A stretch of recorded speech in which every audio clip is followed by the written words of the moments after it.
For a more complete immersion, I recommend using headphones. This story happened when I was very small, about 7 years old, but I remember that night like it was yesterday, every single detail. My mom's voice, the numbers on the clock, the click of the door lock, and the creepy music from the movie Home Alone that I still can't think about without a shiver. My parents started leaving me home alone early on. It was the 90s and no one even thought about paid nannies back then. Life was tough. Going out to a friend's party was already a big event. And so, that time, they went to someone's birthday party, leaving me home alone for the night. This was only the second or third time I had stayed alone. My parents had repeated the usual rules to me many times. Don't watch TV for too long. Turn off all the lights in the apartment before bed. I was only allowed to leave a night light by my bed. I couldn't understand why back then, but later I understood. So, TV, lights, and of course, the most important thing, they literally hammered it in. Don't open the door. Not even if there's a woman or a child behind it. Not even if they say there's a fire and I need to escape urgently. Not even if it's someone I know. I already knew all of this well, but this time, my dad was especially serious and strict. Before they left, he knelt down in front of me, looked me straight in the eyes, and said, "Mark, you're a big boy now, and you should understand what responsibility is, right? Listen to me carefully. If the clock says 12:12 and you're still awake, you must not, under any circumstances, get out of bed. Don't turn on the light, and don't open the door. I'm counting on you, son." I nodded, not understanding why he was so serious. My dad was a bit strange in general. He loved inventing different rules for me that seemed a bit absurd at first glance. On some days, I couldn't wear red clothes. On others, I couldn't take a bath. I was constantly getting confused by these rules, and sometimes even got into trouble with my dad for it.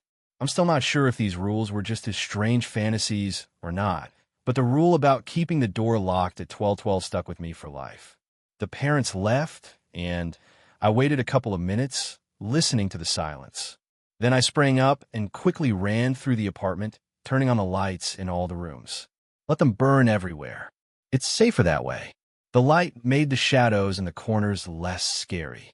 Whenever I was alone, I was always a little scared. I don't even know of what. The fear was strange, not sharp, but some kind of sticky, like a cold film. It didn't jump out and make me scream, but it sat quietly somewhere inside, like a shadow in a corner. The TV was my salvation. I sat on the couch and turned it on. The screen lit up, and I was immediately filled with a sense of delight. The first part of the movie Home Alone was on ORT channel. I knew it by heart. I could retell every joke, every one of Kevin's tricks. I even quoted his lines to my friends. The movie started at the scene where Kevin is jumping on the bed, happy to be home alone, just like me. But somehow, I wasn't having fun at all in the empty house without my parents. I was watching the movie, but after about 10 minutes, I caught myself listening intently. It seemed like someone was rustling by the door in the hallway. Of course, no one was there, but the thought that my parents wouldn't come back suddenly overwhelmed me. What if something happened to them? What if they were robbed or got into a car accident? They're so far away now, and I don't even know where exactly. It felt cold inside, and my palms suddenly got sweaty. I felt uneasy. I jumped off the couch and rushed to the phone, a huge cream-colored one with a long coiled cord. It was in the hallway on a shelf by the wall. I had to stand on my tiptoes to reach the buttons. My fingers trembled as I dialed the number 4421, the ringing tone, 1, 2, 3. Hello, yes. A slightly drawn-out male voice came through the speaker. I gathered my courage and blurted out loudly, as I'd been taught, "Hello, this is Mark. Please get my dad, Vladimir Grigorievich, to the phone." He laughed and asked someone on the side, "Vladimir Grigorievich, your son's on the phone." Music was thundering in the background. Someone was laughing loudly. I heard shouting, and then my dad took the phone. "Dad!" My voice was thin and shaky. "Mark? What's wrong?" My dad's voice was a bit muffled, as if the roar of the music was muffling it, carrying it away. "Are you coming back?" "Of course we are," he laughed. "Are you all right there?" I nodded, then remembered he couldn't see me and said, "Yes." "That's my good boy. We'll be back soon. Go to bed." "Dad, do you remember what you said about 12:12? For a second, it was quieter on the line, as if my dad had covered the receiver with his hand. Then he became more serious. Of course I remember. You'll do as I said, right? Yes, yes, I replied. Good boy. Bye, son. He hung up. For some reason, I didn't feel better. It seemed like my parents were very, very far away, as if there wasn't just a few kilometers between us, but a whole other world. I trudged back into the living room, sat on the couch, pulled my knees to my chest, and stared at the TV again. On the screen, Kevin was building traps, scattering toys, dousing the porch with water, and placing feathers in front of Fan. I knew what would happen next. Harry would run around with a burning head, Marv would slip on the ice and get hit in the face with an iron, and then they'd be finished off with paint cans. I was laughing. Suddenly, I heard something that made my heart beat faster. Somewhere far away behind the door, in the hallway, someone was slowly coming down the stairs. Step. Pause. Another step. I froze. The steps behind the door were slow, measured and sinister. I tried to convince myself that it was just a neighbor coming home late from work. But then why was he moving so strangely? And then a sound that made my fingers tremble came. Music, someone's voice, muffled and indistinct, as if they were standing too close to the door, whispering into the keyhole. I wanted to jump up and hide, but I couldn't. I wasn't even breathing. Open up. My head spun. The TV continued to show the criminals being caught with a muffled sound, but I no longer saw it, only the dark apartment around me and the closed door. My eyelids felt heavy. I blinked, and suddenly I was awake. The TV showed a test pattern. Apparently, I had dozed off and the movie had long since ended. I rubbed my face, shaking off the sticky sleep, and looked at the clock. 12:02. My heart beat faster. My dad's words popped into my head. At 12:12, don't get out of bed, don't turn on the light, don't open the door. I still had 10 minutes. I'll make it, I thought, and went to the bathroom, yawning on the way. I turned on the light, and the mirror dimly reflected my pale face. In the silence, I could only hear the scratching of the toothbrush against my teeth. When I was done, I ran back through the entire apartment and turned off the lights. From the living room, I went into the hallway, and then into my bedroom, trying not to look at the windows. The door to the hallway was closed, as it should be. Everything's fine. I climbed under the covers, pulled them up to my chin, and closed my eyes. I opened them again. A quiet but distinct knock. I slowly turned my head to the clock. 12:12. My chest went cold. It was the same sound, just like in my dream. I wasn't breathing. The knock repeated, this time more insistently. Besides that, I heard nothing. Usually at night, there are some sounds in the hallway. The elevator door might slam somewhere, a neighbor's door might creak, but now there was nothing. And suddenly, open up. It's me, my mom's voice.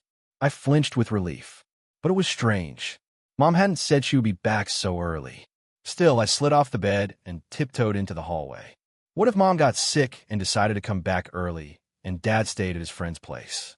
Or what if something happened to Dad? An accident? What if he'll never come back? At the thought that something had happened to my dad, I felt sick again. I ran into the hallway, but when I got to the door, my feet were glued to the floor. Something was wrong. There was no rustle, no breathing behind the door, only a smell, barely noticeable but strange, sweetish, like how fish guts smell when they're left in the trash can overnight. Mark, my mom's voice again, a little louder, a little closer. My hands trembled. I ran to the kitchen, grabbed a stool, and dragged it to the door. My heart was beating so hard it seemed like it was making noise throughout the apartment. I climbed onto the stool and pressed my eye against the cold peephole. Mom was there. I almost threw the door open, but something stopped me. She was strange. Her face was pale. Her eyes were black, motionless, as if painted on. Her hands hung at her sides, her fingers slightly twitching. "Mom," I said and swallowed. There was no answer. Mom didn't move, her eyes lowered to the floor. She looked like a doll that had been stuffed with straw and placed on a stand. Suddenly, she jerked her head sharply, and I flinched. The movement was jerky and unnatural. And then she walked. More accurately, she didn't walk. She slid towards the door, barely moving her legs, as if she was being pulled by strings. My fingers went numb. I squeezed the edge of the door until my knuckles turned white. And then Mom ran and hit the door with all her might. The crash was so loud that the stool under me swayed, and I fell to the floor. I hit my elbow and yelped, then froze. Another bang of a body against the door sounded from outside, this time stronger.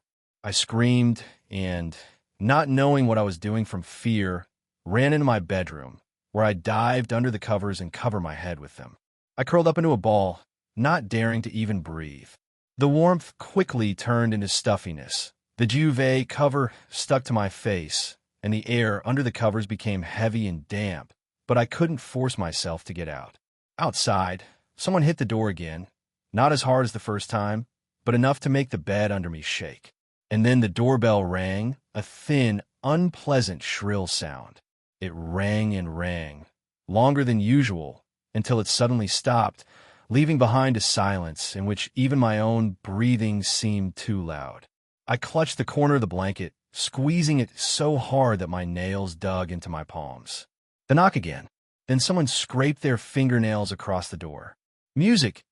I could have sworn I heard that sound, quiet and rough, as if someone was scratching at the wood. I gritted my teeth, covered my ears with my hands, and tried to convince myself that I was just sleeping and would wake up at any moment, and my parents would already be back and everything would be fine with them.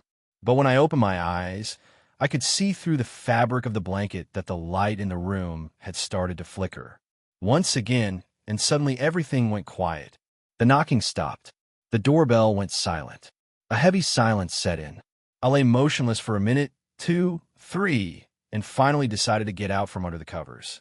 I glanced at the clock. It showed 12:12. The hand hadn't moved an inch. No sooner had I fully thought about it than the phone suddenly rang. The sound was sharp, tearing through the silence, as if it wasn't ringing from the living room but right in my head. I didn't want to get up. I shouldn't have gotten up. But the phone rang and rang and rang without stopping. What if it's my parents?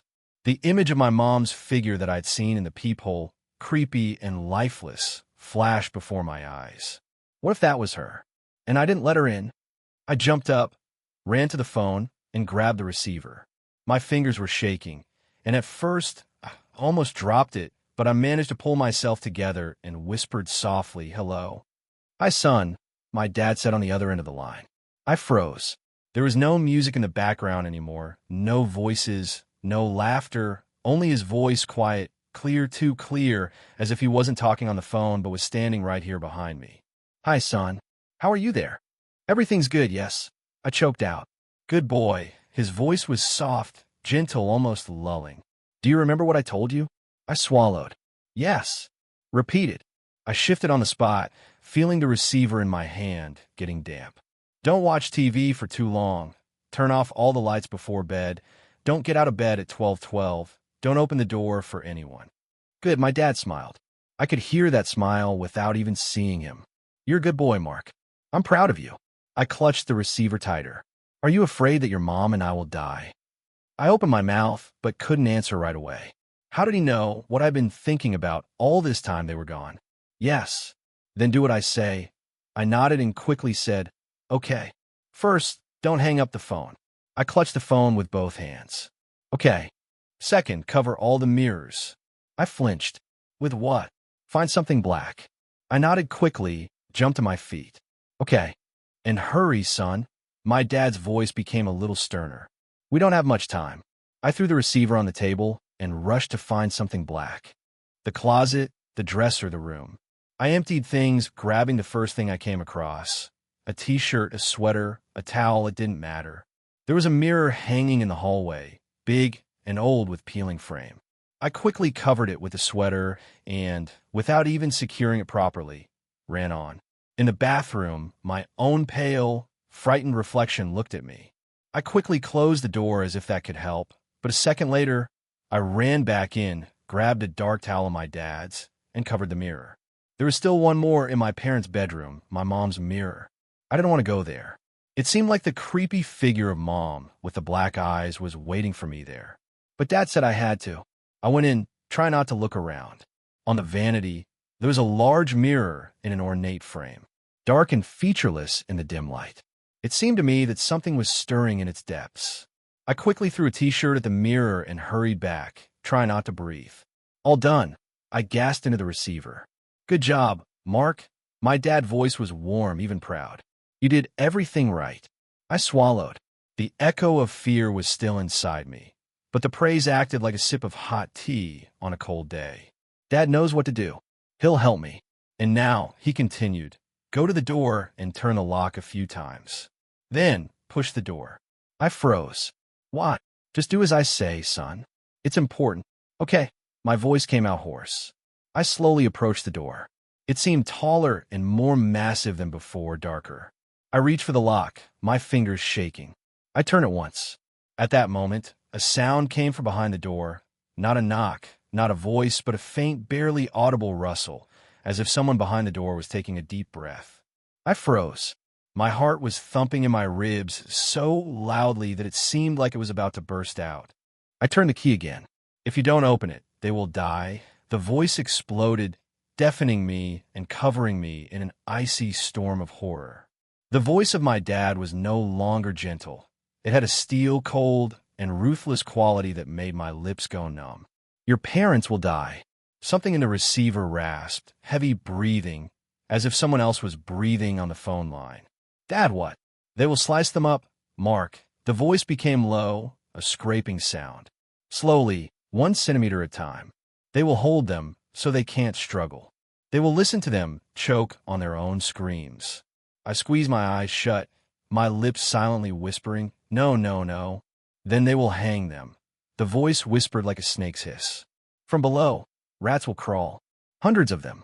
They will climb into their mouths, into their eyes, tearing their flesh until nothing is left of your mom and dad. Shut up. I choked out, but my dad wouldn't stop. They will scream and call for you, but you won't hear them because the rats will get to their throats. Shut up. Shut up. Shut up. Mom will scratch the walls until her nails fall off her fingers. You can't even imagine how she'll scream, Mark. She'll choke on her own blood, and your dad won't be able to help her. He will also die. D. I shouted. The plastic receiver hit the floor with a dull thud. The plastic cracked, but the voice didn't disappear anywhere. You will be left alone forever. Your parents will never come back. Never. I curled up into a ball and covered my ears, only able to hear the horror that was seeping out of the walls, out of the darkness of the apartment. I need to turn on the light, I thought, and rushed to the switch, almost tripping over the phone cord. I flipped it once, twice. The darkness didn't move. I darted into the living room to the next switch. Nothing. To the kitchen. Still no light. Nowhere. My breathing was ragged. My hands were trembling. I pressed, I beat the buttons, I scratched the walls with my fingers, but the light bulbs remained dead. Suddenly, out of the corner of my eye, I noticed something in the living room window. At first, it was just a shadow. I froze. My heart hammered in my ears. And suddenly, a face appeared in the window. I will never forget that face. It was wrong. Not human. The eyes were too deep. The mouth was a long, black slit. It didn't move. It just stared. We lived on the 4th floor, which meant the censored was just floating in the air outside my window. I felt sick. I backed away, but I couldn't tear my gaze away. The face didn't disappear. On the contrary, it seemed to be getting closer. I bolted and ran into my room. My fingers slid along the walls, catching on furniture. The darkness had become thicker, and everything in it suddenly changed. I knew where the closet was, where the coat rack and the bookshelf were, but when I reached out, I ran into something completely different. The wall was soft and sticky. On the way, I tripped over a chair, and I could swear it was breathing like a living thing. Then my hand hit something smooth and round. It moved. I jerked my fingers back, not caring what it was, and almost crawling blindly, I rushed through the hallway to the door of my room. Something slick squirmed under my foot. I shrieked and pulled my foot back. I pressed my back against the wall and screamed because I thought someone had grabbed me from behind. Finally, I felt my way to my bed, fell onto it, pulled my feet in, and hid in the corner. The room was swaying. From all sides, I heard thumps, rustles, and creaks. Somewhere below, in the walls under the floor, there were sharp, dry sounds, as if nails were scratching wood. I heard whispering, someone's voices, but they were too quiet to make out the words.